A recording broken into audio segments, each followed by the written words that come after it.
Good evening, everyone. Thank you for coming out on such a lovely evening to spend it inside listening to talk on Russia. My name is Gerald Stang. I'm editor-in-chief of the Journal of International Affairs. And on behalf of the editorial and faculty advisory boards of the journal and of our co-sponsors at the Harriman Institute, I'm happy to welcome you to our event launching our spring-summer issue on Rethinking Russia. Tonight's event also coincides with the launch of our new website, which will provide a platform for our network of contributors to write about issues that go beyond just the themes that we have in the print issue of the journal. And we'll soon also have up on site all of the back issues for the Journal of International Affairs going back to 1947. The evening's events will start with talks by each of our panelists and followed by a moderated discussion among them and ending with a question and answer period from the audience.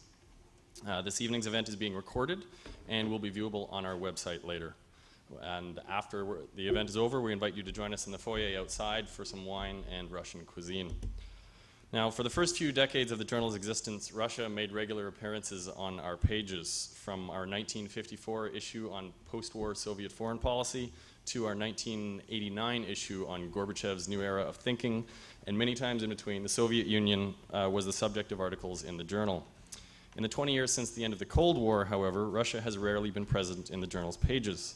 That's why we're particularly excited to launch this evening's event and our Russia issue with a panel that has such depth of experience reaching back into the Soviet era, but also with a keen understanding of Russia's position in the world today. We're also very pleased to have Katrina vanden Heuvel here tonight as moderator for the event. She's the publisher and editor of The Nation magazine, the oldest continuously published weekly in the United States. In her career at The Nation, she has spent considerable time in the USSR and Russia, and among other books, she is the co-editor with one of our other panelists, Stephen F. Cohen, of Voices of Glasnost, Interviews with Gorbachev's Reformers. She's a frequent commentator on American and international politics, and her articles have appeared in the Washington Post, the LA Times, the New York Times, and many other prestigious places. She will introduce the rest of our panel. Mrs. Van Heuvel, welcome.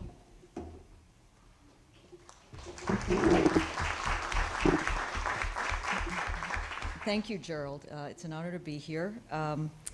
As editor of a weekly, now 24/7, thenation.com as well, it's always been important to read the scholarly journals to find where the ideas are coming from, the creative new ideas. So I will admit I haven't gone through the entire journal, but I want to say that I am going to be in touch with two of the women who wrote about civil society, because I think that's an important article in terms of taking on a caricature of Russia we too often see in the mainstream media. But The Nation, for better or worse, as Gerald said, has long made Russia one of its major topics. And even though we may not have gotten it quite right, we've been around 145 years during certain periods of Soviet history. I do think we, through analysis, reporting, and voices from Russia, so important and represented in the journal here, I do think we humbly got the Gorbachev era right, and that, to me, is important. The topic of this issue, I'm so glad you called this Rethinking Russia and not Reset with Russia, a term we've heard so much of. The topic of Rethinking Russia is very close to my heart because one of the panelists, full disclosure, not only my co-author, but my husband, Stephen F. Cohen, has been rethinking the Soviet experience, the Russian experience, and many other experiences for much of his life and time. So since I've heard it all before from Stephen, I'm going to give him 5 minutes, not 10. No, I'm kidding. Okay. Very pleased to be here, though, with this very knowledgeable panel with wide-ranging interest and expertise. The plan is for the panelists to speak for 10 minutes, then have a brief exchange amongst themselves, and then open it up to you. And if you would come up to the mic, that would make it easier. I'm not sure if you're taping, doing all kinds of things in this new multimedia content world. But let me start. I'm going to start from my left, my normal position, my left, and go Steve, then Nina, and then Lincoln. And Steve has a wide-ranging issue interview in this issue. And he's going to talk about the conflicting views of Russia's proper place in the world, and that debate's relationship to an ongoing struggle here in this country and how U.S. policy toward Russia may affect the outcome. Nina Khrushcheva, welcome, will talk about what she considers the surprisingly liberalizing effect of the economic crisis on Russia's relations with, for example, Poland, Kyrgyzstan, Ukraine.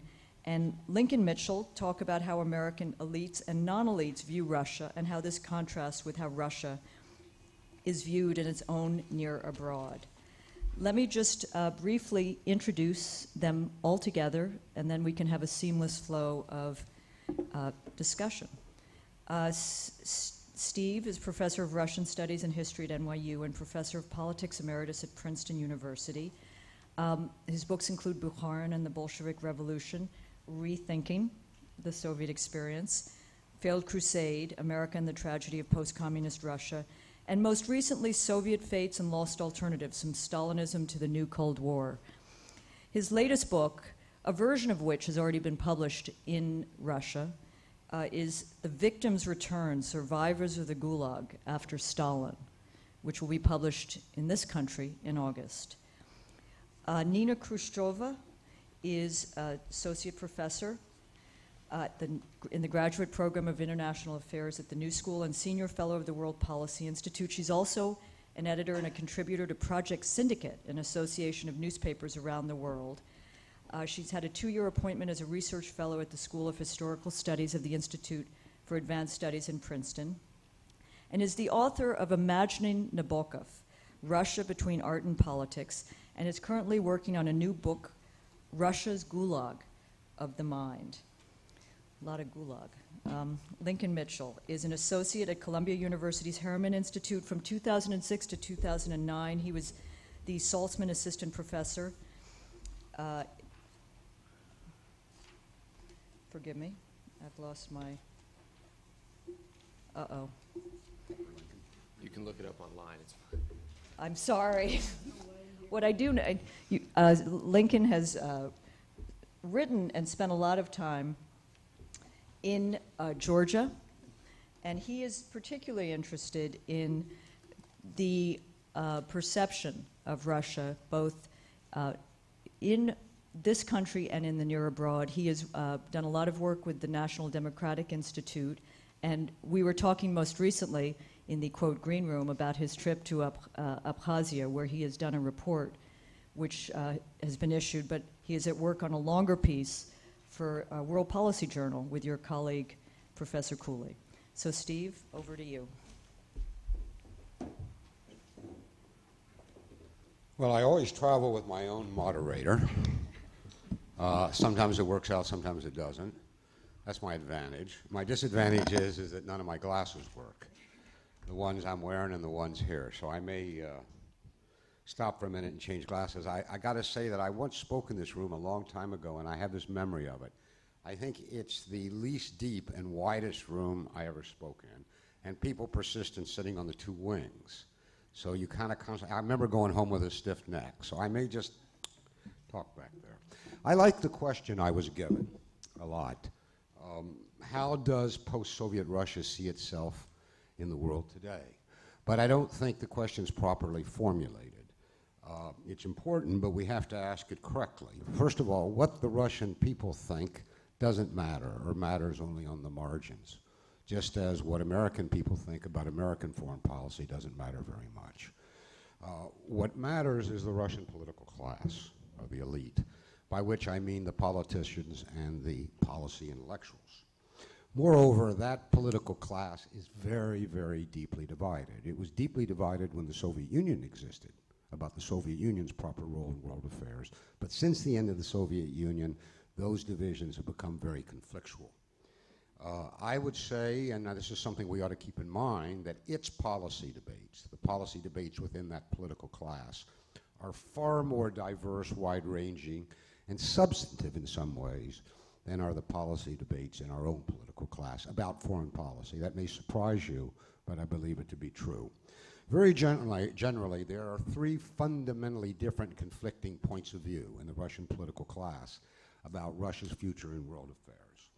All of these groups, these three groups, agree that Russia is, as Russian intellectuals like to say, doomed to be a great power. But they disagree about what that means and how Russia should go about becoming and remaining a great power. The first group, only because it no longer exists for all practical purposes, but once was important, is what can simply be called the pro-American faction in Russian politics. Its view was, after 1992, that Russia's road to great power and significance in the world was as a junior partner of the United States. It equated the United States with the West, and it believed that Russia had no good future, militarily, culturally, politically, economically, apart from the West.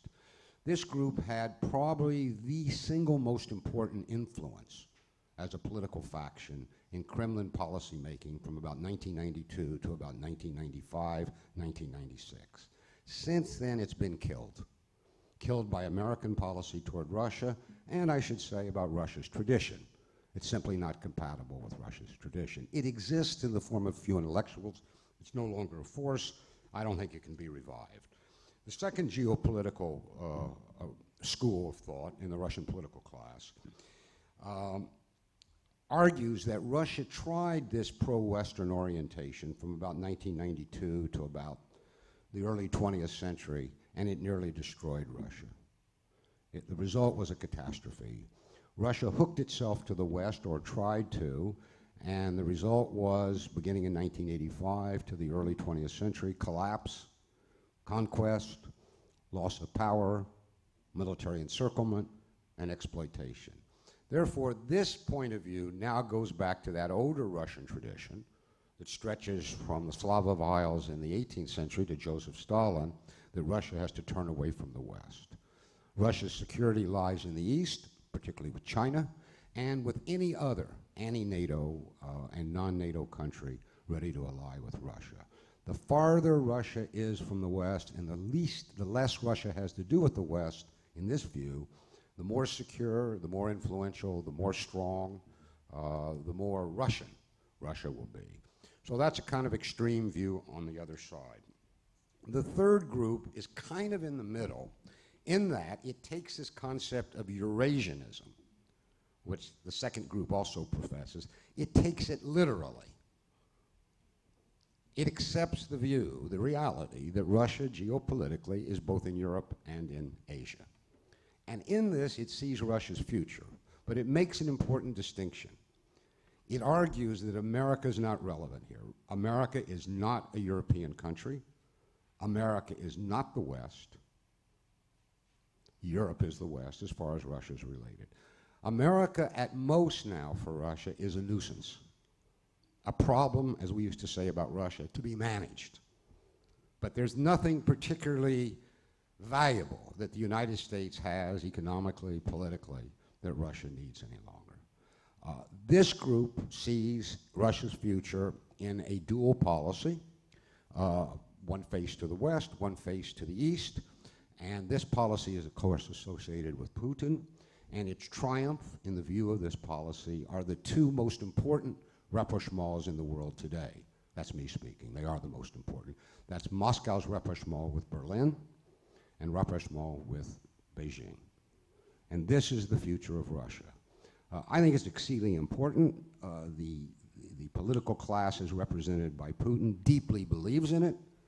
They think it's proved itself. It has growth possibilities. May be right, may be wrong, but that's certainly the trend in Russia. Let me end by saying very briefly, for the sake of discussion, four concluding remarks about this. Whether we like it or not, and Washington still tends to make its policy, or at least think about policy, based on some pro-American group in Russia, that group no longer exists as a political reality. The real struggle in Russia is between the other two now. Both sides believe that Russia is entitled to a sphere of influence or a zone of privileged interest, however you put it, in the old Soviet territories. They do not disagree about that, but they disagree about what exactly that means. This is an ongoing debate and an interesting one. Thirdly, this struggle over foreign policy, and it is a struggle, is now linked to this debate, this renewed debate on how to modernize Russia.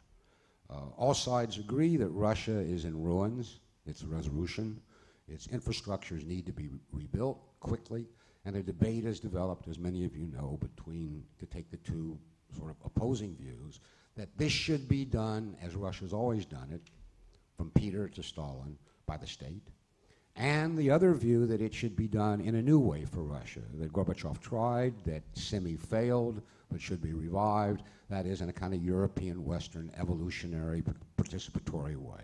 The two are obviously linked, the debate over foreign policy and the debate over domestic policy. And I would end simply with this lament, that American policy toward Russia, since the end of the Soviet Union, has abetted the worst elements in this debate. It's given them the argument that Russia doesn't have time to do anything democratically, including the modernizing the country, and it's abetted the view that Russia cannot trust the West, whether it's the United States or Europe, but particularly the United States. So the outcome of this won't be decided by us, but American policy will certainly perform a context. And at the moment, that context is not good. But that, too, is a debate in Moscow, whether or not American policy has actually changed under Obama or not. They're not sure, and probably some of us in this room aren't sure either. But that's where things stand, I think.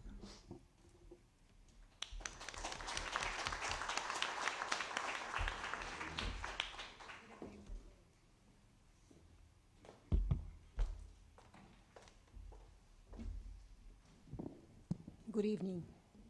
I'm a firm believer that Russia is a Western country. I just want to say it clear and clean right here and now. So, who lost Russia was a very notorious question for quite a while, and I believe it has recently been replaced with the once improbable one, is Russia changing? Not long ago, Russia likely to respond to the global financial crisis, and the response was seen as possible, was too predictable, which was the Russians would feel cheated on prosperity, so newly won, and the nation will take to the streets, and the Kremlin then would have to tighten its grip on power in response. There was an alternative scenario.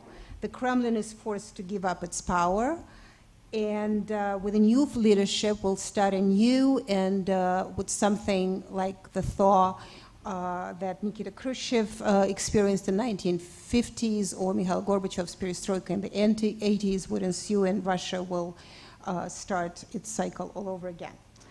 The latter hasn't happened, but neither did the former.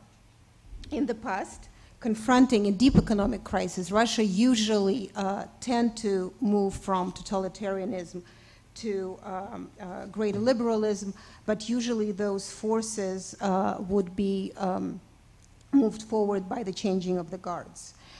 This opening to more freedom never actually appeared to have a long-lasting result, and hence we have the phenomenon of Vladimir Putin, because he, after assuming presidency in 2000, as we all know, really tried to dismantle Yeltsin's quest for democracy. I mean, of course, the quest was not perfect, and democracy was even less, and still. For almost a decade, Putin's managed democracy, remember, it was used to describe it this way, I would call it straitjacket democracy, was really not troubling the public at all. The public saw only the government involvement in the growing prosperity, and that the high oil prices really assisted that quite a bit. So the growing economy really made the ordinary Russians willing to curtail the freedoms because it was seen like a trade-off for a better life. When oil prices plummeted in the wake of the crisis in the fall of 2008, the newfound prosperity was endangered, and the economy's growth was halted. So the government budget that mushroomed in the years of high oil prices fell into deep deficit, and a balanced budget actually now it has been calculated would now require the prices that would steadily be at $110 a barrel. It may happen, may not happen. Now it's at 86, so it's better than it was a year ago, but still not 110 and not steadily. So Russia's political centralization suggested that the government response to economic crisis and economic uncertainty would follow historic pattern, which was, as we all know, let the state run more things. And following Putin's Kremlinization, I mean Kremlinization, not criminalization, but basically all the same, of the energy sector, in the year of 2008-2009, economy saw greater stewardship of many elements of the economy. The Kremlin oversight really only delivered greater inefficiency. The expectation was that the dead hand of the state was again dooming Russia's economy to backwaters. Dmitry Medvedev came to power, was installed in the Kremlin in 2008, Putin's protege, and at the time it was believed, and I still believe it is true, he meant to serve just one purpose. He was to soften the now Prime Minister Vladimir Putin's tough rhetoric and slightly to blur the autocratic image that Russia had before 2008. He indeed was saying all the right things. He's still saying all the right things when he moved into the Kremlin. He damns corruption, he attacks legal nihilism, he talks about resource curse, and argues that the civilizing influence of modernization, westernization will do wonders for Russia. Ideology, nonetheless, for quite a while changed little, and I don't want to beat a dead horse, but since Mikhail Khodorkovsky and the Yukos Oil Company has been a great example all the time, but I still want to get that example because it is the most glaring one. No rhetoric will change that Khodorkovsky continues to be in prison, going through his second trial. And yet, in recent months, Medvedev's civilizing rhetoric appears to be paying off. And Russia's response to the financial crisis recently has become less autocratic and not more. What a surprise. First, Moscow was able to inject massive amounts of liquidity into the Russian economy. And one thing that Putin has gotten right with the help of his finance minister, Alexei Kudrin, was that use the stabilization fund that was put away hundreds of millions from the oil wealth when it had oil wealth, now for a rainy day. And this assured one big thing, that no major banks collapsed and minor banks' failures were really administered in a rather orderly fashion. And more importantly, defying all expectations, there have been no major nationalizations of private companies. But what happened is, with the ordinary Russians, the return of hard times means that the former or the inconvenient, I would say, undemocratic facts that they were ignoring during the years of economic growth now began to bubble up the surface. And suddenly, people who want to complain and are concerned about the free speech because they have things to say. And the increased legal injustices all of a sudden trouble them, and rampant official corruption as an issue, and police brutality and rigged elections now have become a huge problem for the state. There was a really interesting event that started happening in March. It's called Putin to Step Down campaign. It's Human Rights Internet campaign. So far it has collected 40,000 signatures, which may not sound like a lot, may not seem a lot in the country of 140 million people, but for a population cowed by Putin, it's actually a big step forward because so many people put their names to call him to resign, and this undoubtedly spooked the regime. Then there has been a steady stream of weekly protests all across Russia, in Moscow, St. Petersburg, and Vladivostok, Kaliningrad, and many other cities. Then there was Moscow subways bombing, as you remember, in April. and the later explosions in the southern Russia, all these are a sign that once silenced Chechen militants are now testing Putin as well. And for the first time since 2000, the regime sees a genuine threat to its monopoly on power. Putin certainly knows that at least for a while, the all money-driven popularity is over.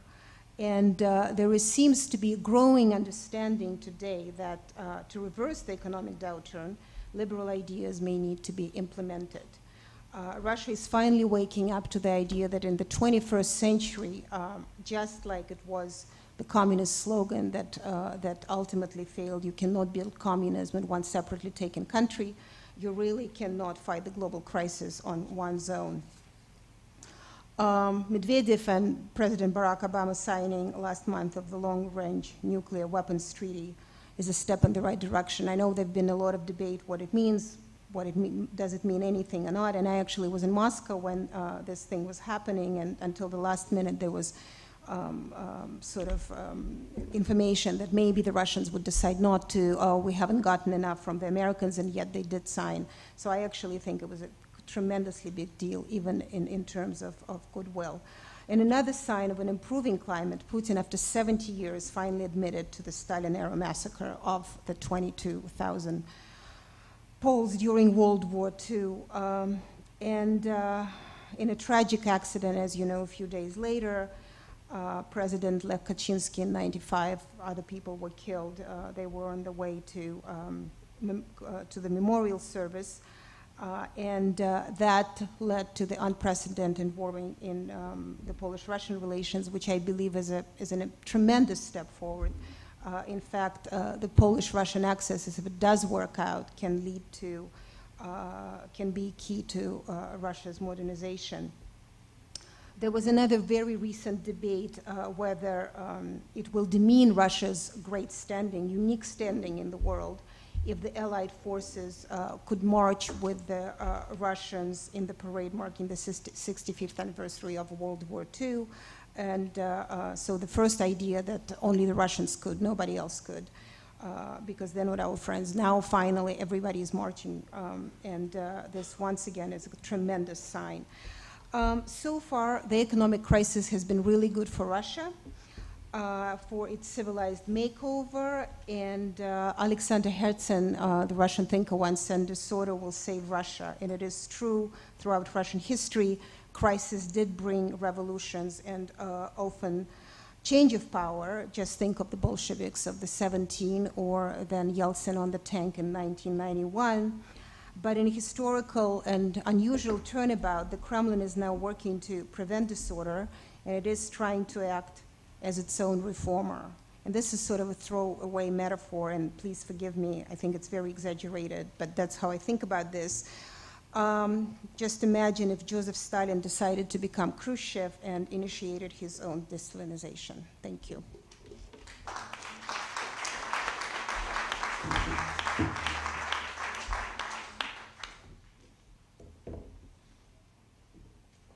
Thank you. It's always a pleasure to be here on the 15th floor. I want to begin by making a bit of a confession, which for those of you who, since you only got a kind of a truncated version of my bio, I'm not really a Russia specialist, right? And I want to kind of should know that going in. My observations today, I study kind of the rest of the region. Obviously, I have particular attention to Georgia, but most of my work and most of my research is on the rest of the region. So in a perfect world, that gives me some interesting perspective, and in an imperfect world, that gives me ignorance. And we're hoping to kind of get that sweet spot right in the middle here. So we'll see how this goes. But I believe that the question of how Americans view Russia is important, both how elite Americans, the political class, but also how ordinary Americans view Russia. And it's also something, and how those opinions are formed. And it's not something to which we give a lot of thought. And I will just add that what I'm going to say today is largely based on impressions rather than actual research. I haven't really gone out and done focus groups and done interviews, but I think I've spent enough time around in the policy world and also in the rest of the world to get a sense of this. I want to focus on a few particular things. One is how important Russia is to most Americans. Secondly, how much of American feelings toward the Cold War toward Russia are kind of left over from the Cold War. And lastly, the extent to which Russia is a partisan issue among the higher levels of American politics. And the conclusion is going to focus a little more on elite issues of how the countries, how views of each other affect the relationship between the countries. So first, how do Americans think of Russia? And the answer here, I think, as we all know, is pretty straightforward. They don't, right? Ordinary American folks just don't think of Russia once. They still say things like the Soviet Union. When I tell people I'm going to, Georgia, they say, "Oh, Russia, Georgia," and I say, "No, not exactly, right?" So there's not a lot of attention paid to it. It's not something that's kind of on people's, the way people might think about Afghanistan or Iraq or something. And in fairness, it's not a tier one foreign policy issue to the United States, right? At the policy level, it's important to be sure. It's not as important as Iraq. It's not as important as Afghanistan. It's not as important as Iran. It's not as important in terms of bilateral relations. It's not as important as China. I think that if we take a step back, we may think maybe Mexico is actually pretty important too. Now, it's not a matter of ranking, which policy crisis is more important or less important than the next one, but it is important to have a sense of perspective on this. I think it probably accurately described as a second-tier policy concern of major countries that are not just kind of friendly, like the United Kingdom or something. It's kind of perhaps our second most important or stressful bilateral relationship. The first, obviously, is China, the first bilateral relationship. And of course, this all occurs in an era which is dominated by non-state actors and non-state threats, right? And perhaps one where, because of that, we've lost a little bit of our sense of how to work with bilateral relationships. Now, this creates a problem for the U.S.-Russia relationship, right? It's hard to really engage with a country if, at the end of the day, the elites don't think it's all that important, and the ordinary people don't think about it at all, especially when, certainly from some of the things we've discussed today, it's far from obvious that that's the view in Russia. There may be some people, the third group perhaps, hold that view of the United States, but general that there's something of an asymmetry there. I think that's kind of obvious. What also strikes me is that when you talk to people from the rest of the region, that asymmetry plays itself out also. So and there's a certain pathology of Georgia, but you get it in the rest of the region as well, in Eastern Europe, where you see this through articles and through personal conversations with leadership, where you constantly hear, doesn't the United States understand that Russia is the biggest threat to world peace? And the answer is no. The United States really doesn't understand that. The United States doesn't believe that, and if you, picked up a paper or opened up a major news website in the United States sometimes in the last decade or so, you might see ample evidence as to why the United States doesn't see that. But that does create tension in our relationship with some of our allies in the rest of the region, right? The United States is not focused on Russia being a threat as a primary foreign policy, and if you're sitting in Tbilisi or Riga or somewhere, you are. And the difficulty of understanding why America doesn't see it that way. Obviously, at the higher levels, presumably they do, but it's not so simple. And I think these frequent warnings of the threat of Russia, if you are sitting in Tbilisi or Riga, may not necessarily be so much wildly inaccurate as they're completely tone deaf to what's going on in the United States, right? Having said all that, the Cold War legacy is a deep one. And it's not hard to mobilize anti-Russian feelings in the United States. You don't have to push too hard to do that, right? Particularly if you're in a presidential campaign and you're losing, right? But I want to just give one example. I was out to dinner a couple of weeks after the Georgia-Russia war in 2008 had started and ended with a 19-year-old Georgian American who was serving and is still serving in the United States military, but is Georgian and has a Georgian name and grew up in Tbilisi. And I said to him, what do your peers, what do your colleagues say to you about this conflict? This is your country that's involved here. And he said, well, he's a kid, right? So he says, I get all these notes on my Facebook page from my colleagues in the military. I don't know how that Facebook works in the military, whether it's different Facebook or regular Facebook. And all of them are basically saying things like, we're with you, let's go in, let's go fight him, I got your back. And again, we're talking about a young person who's not that high up in the military. He's 19 or 20 now, or 21 now, I guess. But the point is that energy is not hard to tap in the American political psyche, even at the grassroots level. During this, the talk of the new Cold War, right, which is, perhaps a cut above reset in terms of kind of tired cliches, about the U.S.-Russia relationship. But one of the interesting things about it is it's often discussed with both a sense of inevitability and a sense of almost happiness, right? There was a New Yorker cartoon with a conference room and a general with, all the badges on his chest saying, and a couple guys like a caricature of kind of the military-industrial complex, and the general says, a new Cold War. It's like slipping on a comfortable old shoe. Cold War wasn't really such a comfortable old shoe, and slipping it back on may not be the best idea in the world. Nonetheless, there are still Cold Warriors in leadership positions for whom the anti-Russian, not just at the grassroots level, but for whom that anti-Russian view is absolutely second nature. And part of that, which is that the narrative of the USSR has changed since the end of the USSR, so that part of that narrative now is that this was, and it's not questioned, an exercise in Russian imperialism, right?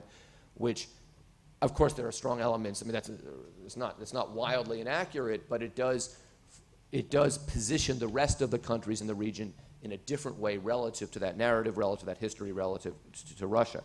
I want to talk briefly about this question of partisanship, right? And we saw this a little bit in the presidential election in 2008, where frankly, when it comes time to talking about being concerned about Russia, the old white guy with a military background is at an advantage. And if that election had, if the Russia-Georgia war had really been as important as some perhaps hoped, that was one of the few times that saw a bump for McCain. But I think this narrative that Republicans are tough on Russia and Democrats are weak is not really true and doesn't always hold up under tighter scrutiny. I mean, Republicans in general are more hawkish on everything, right? So there's some truth to that, but there's also more complicated, right? The Bush administration was very hawkish on Russia beginning kind of early August of 2008, and between that time and before that time, the previous years, had a policy that could either be described as nuanced or as being if you were being generous, or confused if you were not being generous, but it wasn't consistently hawkish. Similarly, the notion that is gaining a fair amount of currency in much of the region, that Obama is kind of giving away the shop, is a triumph, I believe, of ideology over reality.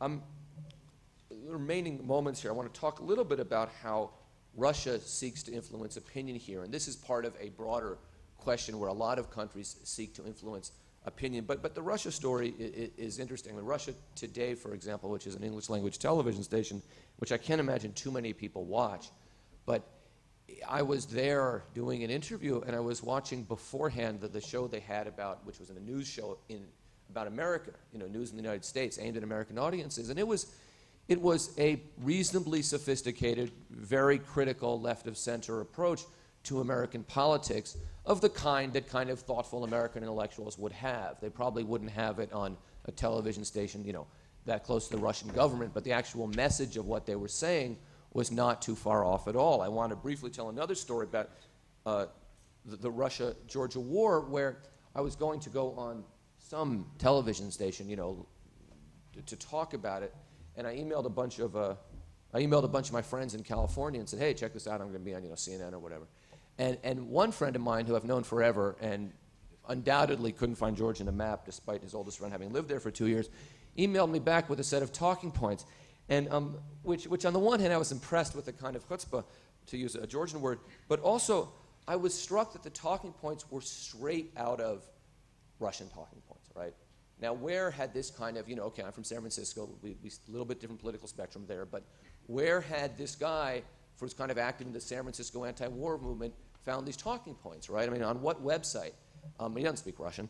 And it struck me that, and if you read the comments section on any article about Georgia, particularly in kind of American media, the Huffington Post and things like that, you get these same talking points. And we all know that the comment section of the Huffington Post and places like that are irrelevant because these people are crazy, right? 3 years ago, they were so crazy that they thought Hillary Clinton was not going to win the Democratic nomination for president, and this obscure senator from Illinois was. So we know that that's irrelevant and can be dismissed. I think there's an important subtext of how the United States views Russia, which you can't say out loud, right?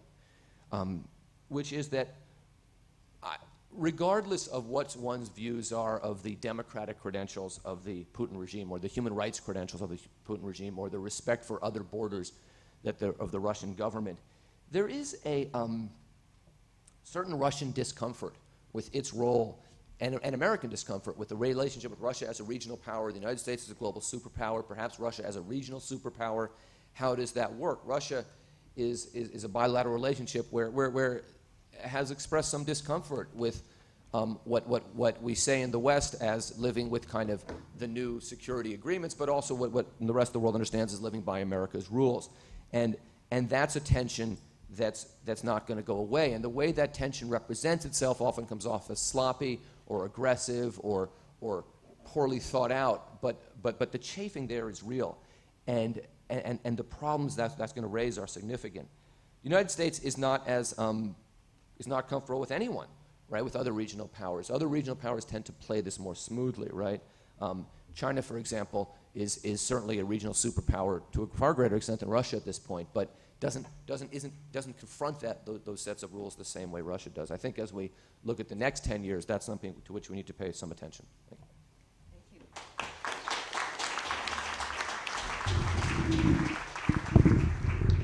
Well, as with any good panel, agreements, disagreements, but because time is short, instead of going to the panelists to comment on each other's comments, I think wiser to go to you. I hope a good mix of elite and non-elites to pick up on Lincoln Mitchell's thoughts. So if you would go to the mic and if you would pose a question to one of the panelists, or if you just prefer to address it more generally, there is freedom in this room. Okay, my question is for the panel in general, and is related to the WTO and Russia. We've seen that a few months ago, Russia has tried to access WTO through a custom union with Kazakhstan and Belarus, and now apparently just shifted to a solo bid again. So my question is quite simple. How do you see the chances of Russia of joining WTO by the end of the year or the early 2011? And how will that impact the US-Russia political and economical relation? Thank you very much. What was the last part of your question? The last thing you said? How will it impact, an access to WTO will impact the US and Russia relations? Thank you very much. Next question. Well, my wife's against the WTO generally. I don't feel strongly one way or the other about it. What interests me, though, is the debate in Russia. I'm really interested in the debates inside Russia. I don't think we in this country who study Russia listen enough to Russians debating among themselves. Or if we hear it, we don't take it seriously. For example, everybody in the field in this country knows that this new modernization debate is broken out. But some people in the field dismiss it as meaningless. But it's not meaningless. Russia's had this debate every 50 or 60 years, and it's had tremendous consequences when they finally resolve it. Usually not for the better, but we should pay attention. We really should. The debate on the WTO in Russia is interesting. There is a very sizable opinion in Russia against joining, and it's very pragmatic. I leave aside the ideological nutcase wing that just doesn't want to have anything to do with the West. And that is that Russia's essential industries are in ruins and are in no position to face any kind of Western competition, whether we're talking about chicken wings or pharmaceuticals or automobiles or, I suppose, any number of things. That Russia needs a period of protectionism to get back on its feet. Now, I'm now a senior citizen. But I can remember the day when I was in college that we were taught that that's correct. That's what a country should do that's been through a Great Depression, which Russia has been. We were given Samuelson, which was based on how Roosevelt got America out of the Depression, or thought he did. The war helped. But now there's a different economic orthodoxy in the world, which is a kind of monetarist, no-border orthodoxy. But there are people in Russia who believe Russia's simply not ready. And then there's a group that believes that it will abet Russia's modernization by joining the WTO. And this is one of these situations, I think, that if we're objective, both sides are right. It's a balancing act for Russia. Ideally, Russia would come in with certain exemptions and conditions, but that may not be permitted. But it's a major, major, major decision for Russia as a future economic power, which it wants to be beyond being a supplier of energy, of whether joining the WTO will abet or prevent Russia becoming such an economic power. I don't know the answer. The Russians will have to decide, but I think that's part of the reason why one day Putin's for it and the next day he's not for it, Medvedev's in for it, and he's silent, that they've got advisors tugging them in opposite directions. It's a very important decision for them.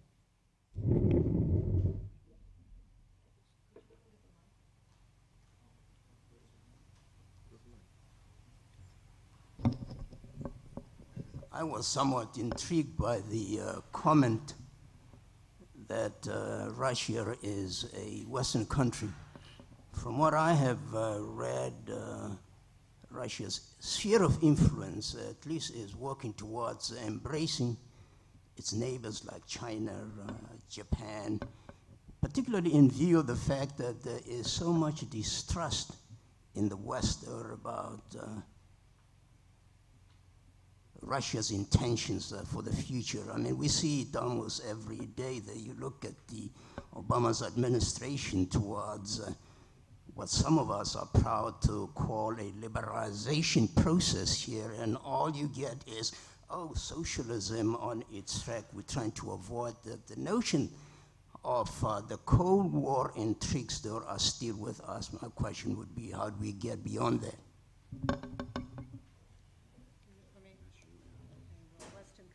Certainly me. Well, first of all, if we talk about socialism, by the way, that was also a Western concept. So Russia is a Western country that doesn't want to be one. It adopts Western concepts, but then turn them into something that is, as Stephen Cohen so eloquently talked about, Eurasian. And I think that is a huge Russia problem, is that sort of geography that is stuck with. But ultimately, throughout all Russian history, it has been strides towards becoming a Western country, and then when things don't work out really well or fast enough, Russia fell back to what it called Russianness, which almost basically nothing. That is to say, there is no such thing. Because if we talk about China, if we talk about Asia, if we talk about Middle East, we talk about countries that have specific values that are those cultural values of that particular nation, geography, and whatnot. And this is actually a humongously long conversation, so I'll just finish with the fact that all Russian values, if we talk about the values particularly, it's what the West is not. And that by definition, if there is no other definition, makes it a Western country, because Russia defines itself through what the West is not. So it is a Western country, or the un-West, or West with a negative something. And when I talk about the values, just a few examples, you know, it's charity in Russia, justice in the West, it's practicality in the West, the spirituality in Russia, and whatnot. And you can actually list them all. But that what really, from my point of view, defines Russia as a Western country. I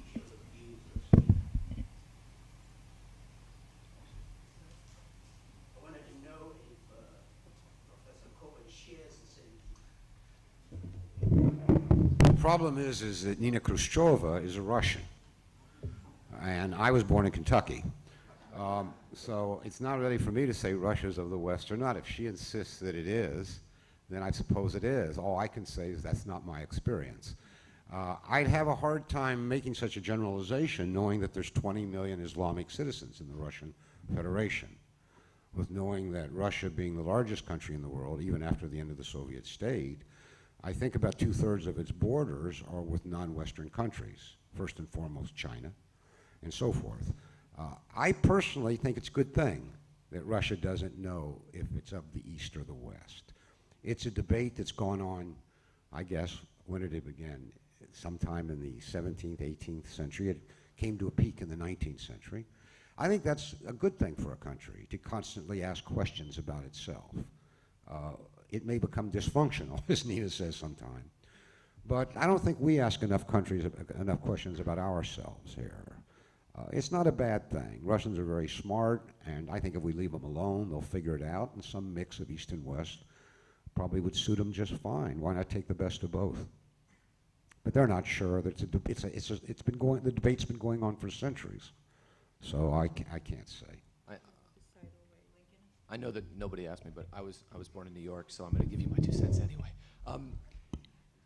This question, it seems to me, is a question that I don't really think it's. I don't really get the question, and I don't get the ideas, because there's an enormous swath of the world which begins somewhere just east of Greece and ends somewhere just west of Xi'an in China, where this question of, are we in the West, or I'm exaggerating a little bit, are we in the West or are we in the East, right? I mean, there are many countries in the Balkans and the Caucasus where we talk about being both West and the East, and because of that, these terms take on less meaning. I mean, China adapted a Western ideology, right? And during the Deng years talked about socialism with Chinese characteristics, right? I think if we define China as a Western country based on that criteria, we kind of have to recognize that the whole world is a Western place, right? So I don't have an answer to the question. I'm not going to weigh in on that, but I don't know that it's a particularly. I know this is me being not someone who studies Russia, because I assume that if you study Russia, you agonize over this question. But for me, it's not a particularly it's not a particularly useful question, because the answers don't necessarily lead you anywhere. My question relates to Russian perspectives on U.S. policy and U.S. perspectives on Russian policy in these two instances. Does Russia have a policy toward Afghanistan, and is there a whiff of Schadenfreude with respect to the U.S. wrestling over the issue? And from the U.S. point of view, has the U.S. been sufficient, given the fact that great powers have force fields, that is to say territory along their immediate borders in which they feel they have privileged access, has the U.S. been sufficiently sensitive to Russian policy requirements, let's say, in those areas, or has it been pushing the envelope? Thank you. Well, I think in regards to the latter, I think that's certainly a area of some contention between the United States and Russia, because the United States certainly doesn't recognize that, and has kind of over and over said that it doesn't recognize that, particularly with countries that don't want the warm embrace of Russia. So that is a very serious issue between the two countries, and it's not likely to change. I mean, the only times it'll change is when countries, if there's a country that is a warm feeling with Russia, it's not an issue. But for a country like Georgia or Ukraine at times, that's absolutely something that the United States does not recognize, and has made clear over and over that it doesn't recognize. With regards to your first question, I don't know. I mean, I think that Russia is important for the Afghan war effort from the United States side, because we fly over Russian territory to get stuff there, and because if Russia wants to disrupt any kind of transportation routes, it can do that reasonably effectively. I don't. The more profound question of the Russian attitude towards the American project there on a kind of more abstract level, I can't speak to. I would be, we all know that. I mean, on the one hand, we all know that every empire has tried to take over Afghanistan and has failed, and that's kind of part of the popular narrative on Afghanistan. On the other hand, the United States military was able to go in there reasonably quickly. It just hasn't really found what to do next,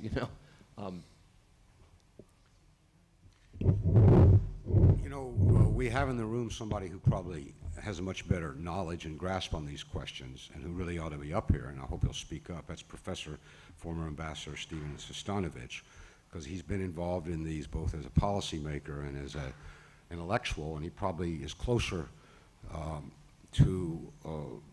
he probably hears more closely what people say in Washington, possibly in Moscow.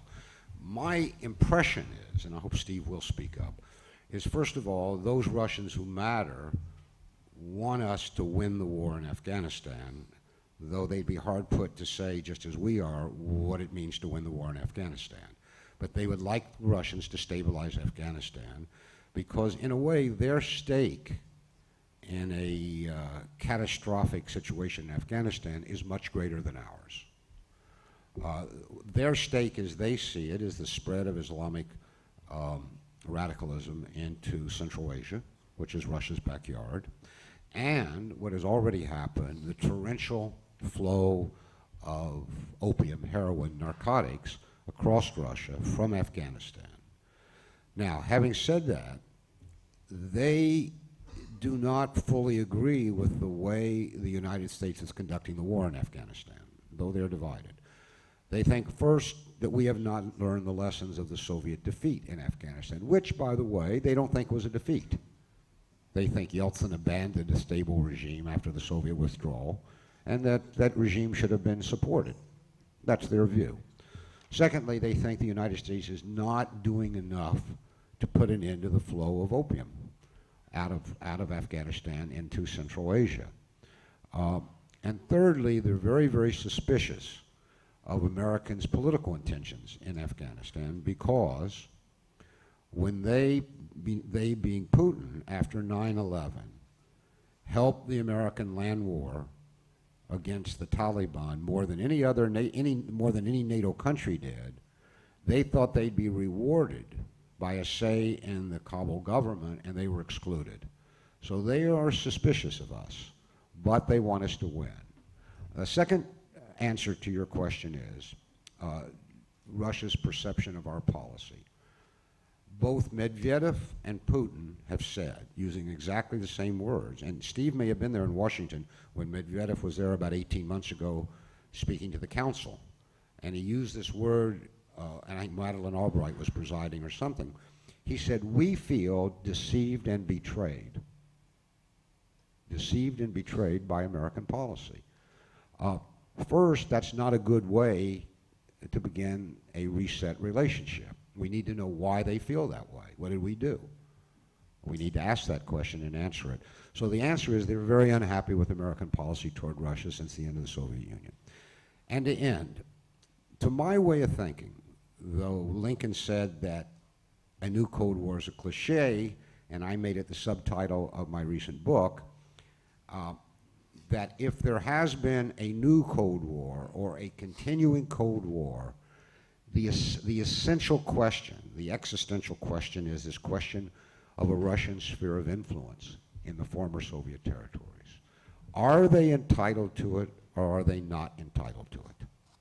Now, reflexively, we say they're not entitled to it because it's not democratic, it's not just, it doesn't respect the rights of other nations to self-determination, and we don't do it. But all those statements are false. We do it. And I would just leave you with this thought. What is the expansion of NATO other than an expansion of the American sphere of influence to Russia's borders? We are saying to Russia, and we have been saying to them since NATO expansion began, what used to be your sphere of influence is now ours. That's what we're saying. That's what they think we're saying. I think that is what we're saying. Now, the only way to reconcile yourself to this American position is to say, good. That's the way it should be. We're good, they're bad, and this is virtuous. Or to say, something's gone wrong here. This is a dual standard. It's dangerous. It contributed to the what Lincoln called the Russian-Georgian War. I'd call it a Russian-American war in Georgia. It's very dangerous. And we just have to decide as a policy-making nation what our position on this is. Because Russians see us as either exceedingly hypocritical or as kind of pursuing an evil at their expense. But this is the issue, and everybody should take a stand on it. Does Russia have an entitlement to have some sphere of influence on its border? Now, we could debate what that would mean, but I would say they are entitled at a minimum to have countries free of foreign bases on their borders, at a minimum. And I think we, on several thought, might be able to live with that formulation of a sphere of influence. Good evening, everybody. My name is Mansour. I'm a student at GS Columbia. So at first I want to say I was born in Uzbekistan, and I think that Russia is a Western country. At least it must be a Western country, so I'm on the same page with Ms. Khrushcheva. I have two short questions. So number one, it's what do you think about demographic problem in Russia? Because Russia is just dying. Right now, Ms. Khrushchev told that it's 140 million people there. So for such a vast country, it's nothing. It should be at least 2-3 times more. So what do you think about this problem? Is it really serious? And what Russia should do about it? And number two, as I heard talking about Putin, you know, I'm studying here 1.5 years, and I'm waiting when Colombia is going to invite Putin here. So I don't know if I should address this to you. I don't know, to ask Harriman Institute or somebody to invite Putin to Colombia. Thank you. He actually spoke here about 6 years ago, I guess. He was president. Right now they can invite him as president. We might invite Medvedev, I think. Medvedev is probably a better speaker, actually. And he's the president. He's the president, yes, he's the president. Well, the demographics, it's a serious problem. It's a growing problem.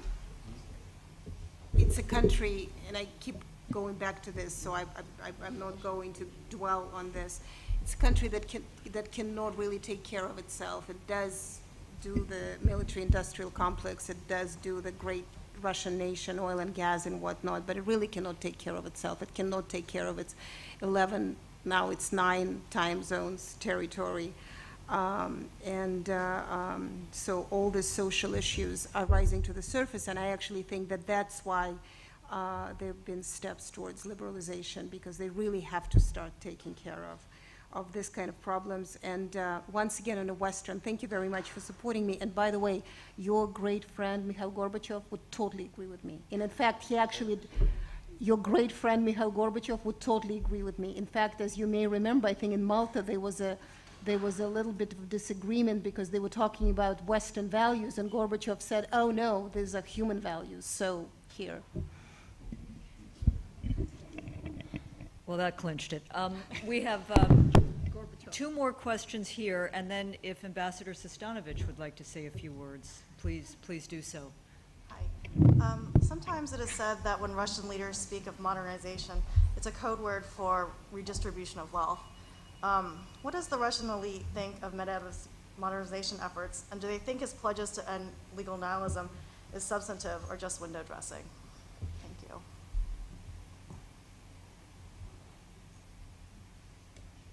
So far, it has been just a talk. The legal nihilism, and I actually use the example of Khodorkovsky because I think it's the most, well, there are many glaring, but this is one of the most glaring. One other example, as you know, there have been incredible cases, just unbearable cases of militia, police brutality that has been promised to be investigated, and so far the cases are getting worse and worse and worse. And it is really happened because early on in Putin's leadership, he basically said to Siloviki, which is the kind of military-industrial complex forces, the power ministry forces, saying, well, you know, Russia is yours, you do what you need to do. So that they started taking care of this. They try to take care of this, but I don't really know how long it will take, and whether Medvedev's rhetoric will eventually turn into actions. Could I just say one thing on that front? Nina knows well the history of dual power in Soviet history, Russian history. It is true that there are more words than deeds, but President Medvedev's speech, anti-Stalinist speech, which was on his vlog, if you can believe this, he does a video blog. Some Russians have compared it to Khrushchev's secret speech, his speech in 1961, as the most serious anti-Stalinist speech. Of course, Gorbachev gave many, but never completely devoted to this issue, and I recommend anyone here to go find it. It was October 30th. And also, I just add that by giving his first print interview to Novaya Gazeta, again, only words, but it has offered that newspaper, which is always under fire in many ways, a measure of protection. No, this indeed actually changing, but that wasn't his speech, though. It was just his blog. He did talk about it in bits and pieces, but he wasn't. Nobody has ever yet went out and said it has been a problem. Stalinism is a problem. They just put it in. which is a big thing. Could you say that again? Nobody's ever done what? No, but it wasn't a speech. It was actually a blog entry. Well, we know that. It was, but you said nobody's ever done what? Nobody has given a speech on Stalinism yet. Nobody in. Well, I mean, in those people. In the current right, rulers. current administration. No, of course, it has been done, but not the current administration, which I'm not diminishing the effort, though. The woman who raised the question about modernization and wealth, though, deserves an answer because, to my mind, it's a very smart question. Russia has a property problem, I think. I think it's the major problem blocking progress as we would understand it in the country. Think about it like this. In 1917, the wealth of the gentry and the middle class was confiscated, first by the peasants, then by the Bolsheviks. Then in 1929, the wealth of the peasant, the land, was confiscated by Stalin. Then after 1991, state property was confiscated by the men gathered around Yeltsin. That's a lot of property confiscation in 1 century. And each time, it's left bitter, almost irreconcilable political divisions in the country. It bears today on modernization because every public opinion poll confirms that roughly 70% of those surveyed, people surveyed, believe that the big property that's held privately in Russia today was obtained illicitly and is illegitimate. And that's why the financial elite will never permit democracy in Russia. For democracy, you need a representative parliament. If it was a truly representative parliament, they'd take that property away from those people. So now the modernization debate comes up, and this property question has arisen again. What are you going to do about all that property that is, at least formally, however much the state still controls it, viewed as illegitimate, but billions and billions and billions and billions of assets in private hands? One view is you take it away from these people and you put it back where it was in the hands of the state, and the state uses it to modernize Russia. That's how it was done. Another view says no. You bring what they call euphemistically the business community, this financial elite, along as a modernizing agent.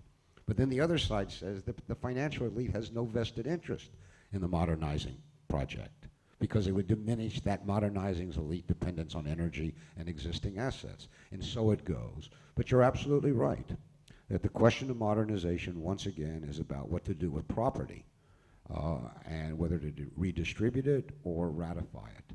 And here, too, the country's divided. One more question and then to Ambassador Sestanovich. Yes, thank you all very much. I'm Dr. Polner. I'm president of Cinema Verite International Inc., and I also teach at CUNY.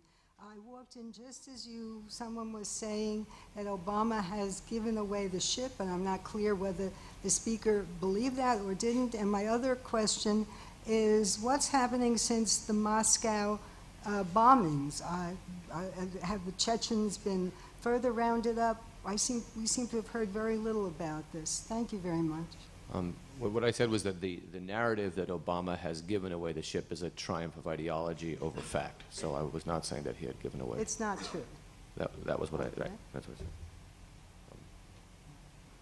said. And the Chechen situation? Maybe Ambassador Sestanovich would speak to that as well. You're going to give him the Chechens?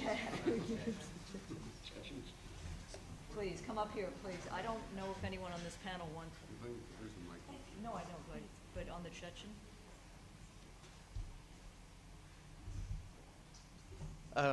Thank you. I thought this was a really interesting panel, and I want to commend the panelists, and also, hold on a second.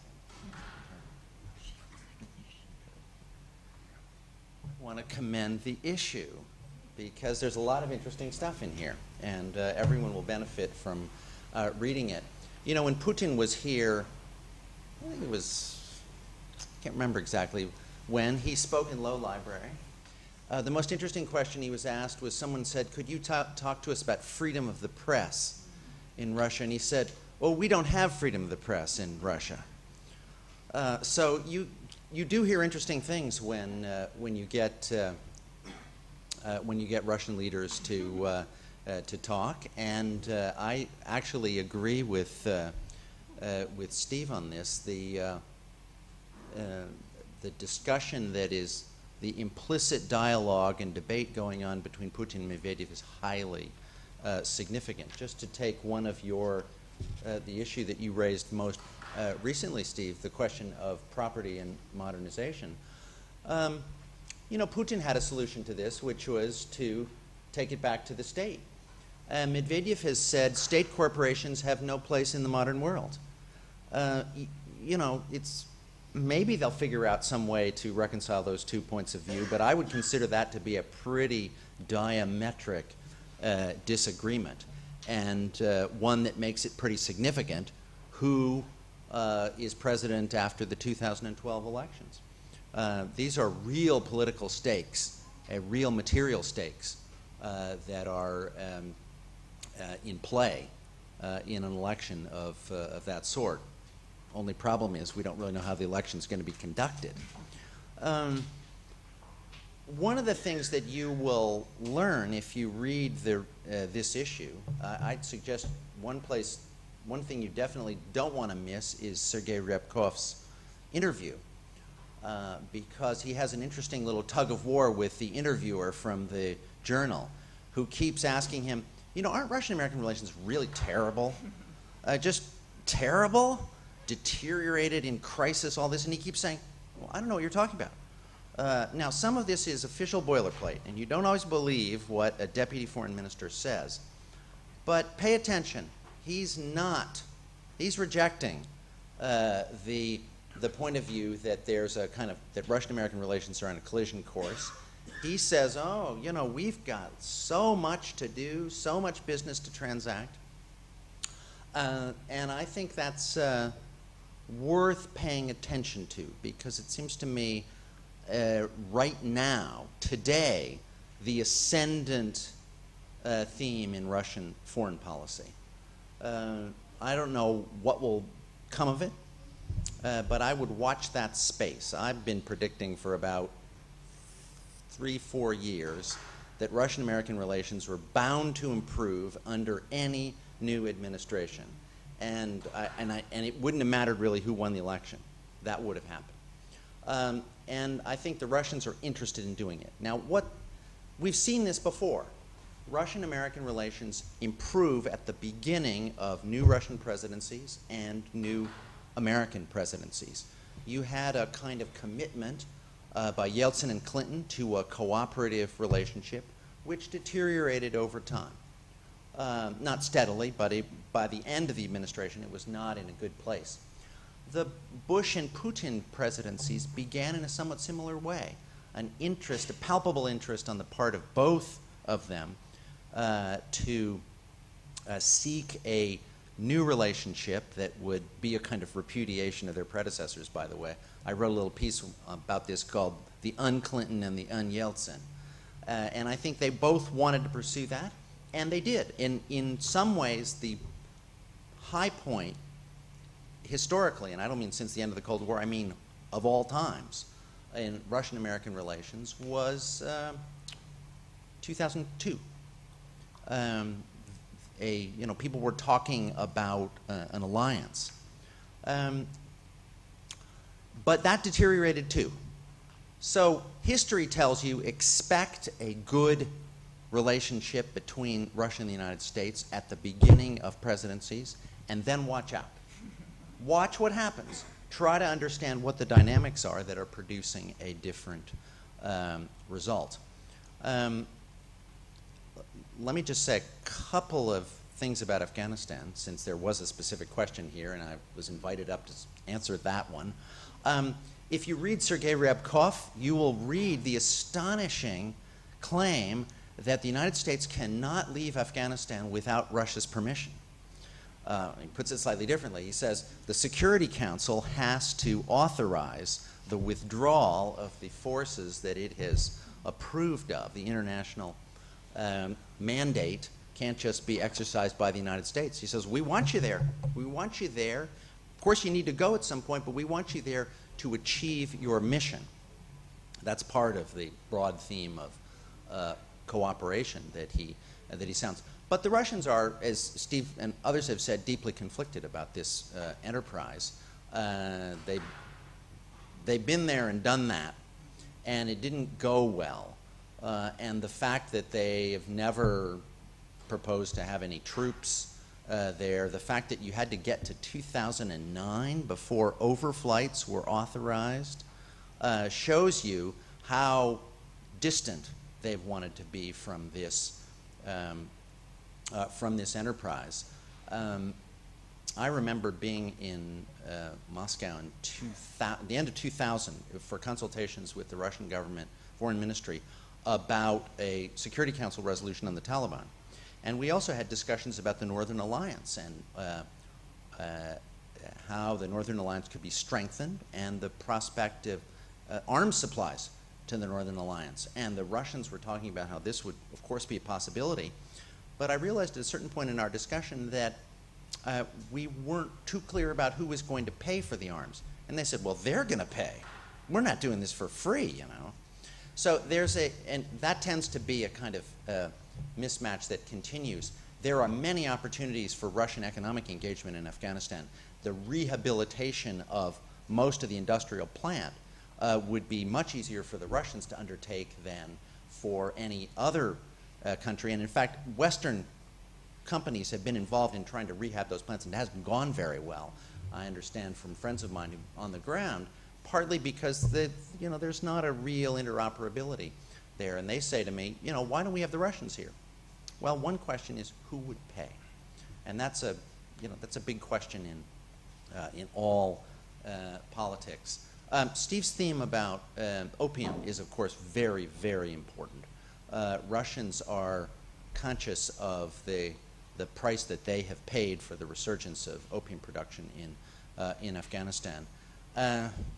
I don't think we or they have very good answers to that, though. So it's the sort of thing that can provide a lot of cooperative dialogue. But if you look at Plan Colombia, you don't exactly get the sense that we've got a blueprint for solving this problem. Let me just say one last thing about some of the discussion here about different viewpoints in Russia. And when we rethink Russia, we often elevate these ideas and then set them at war with each other. We say, there's this view, and there's this view, and maybe there's sometimes a view in between, and they have to fight it out.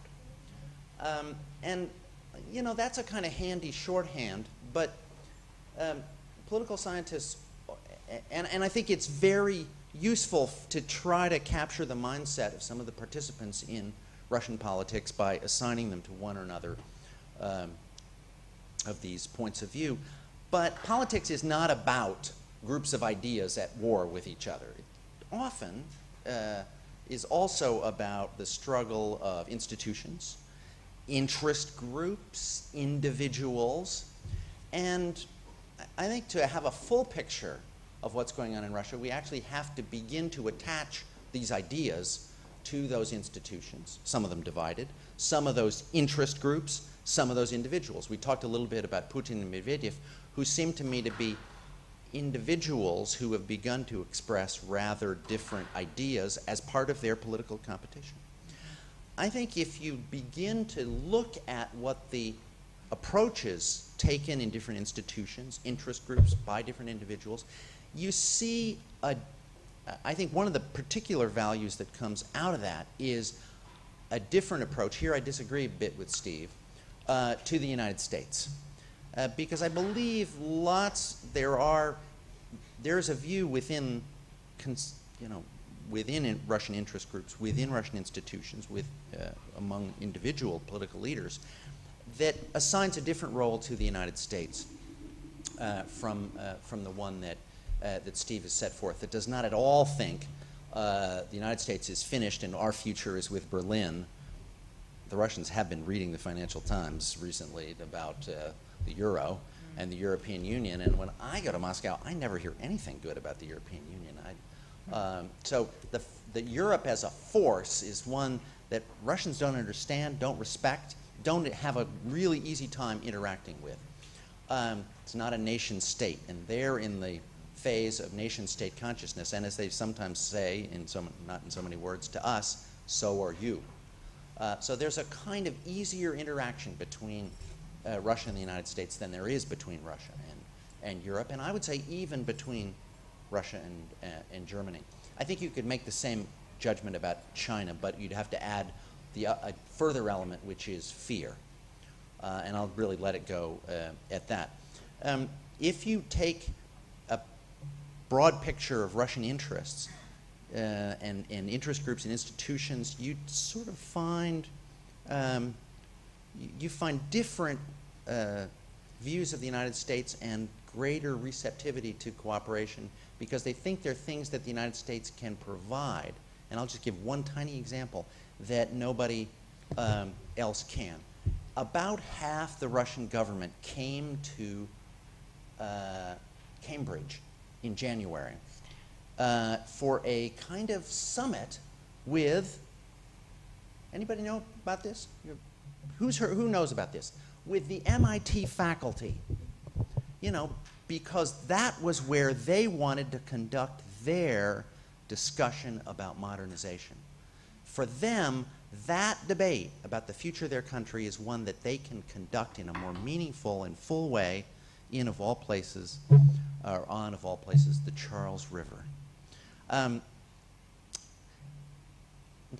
Nina said we could go on and on and on talking about all this. I won't. Thank you very much.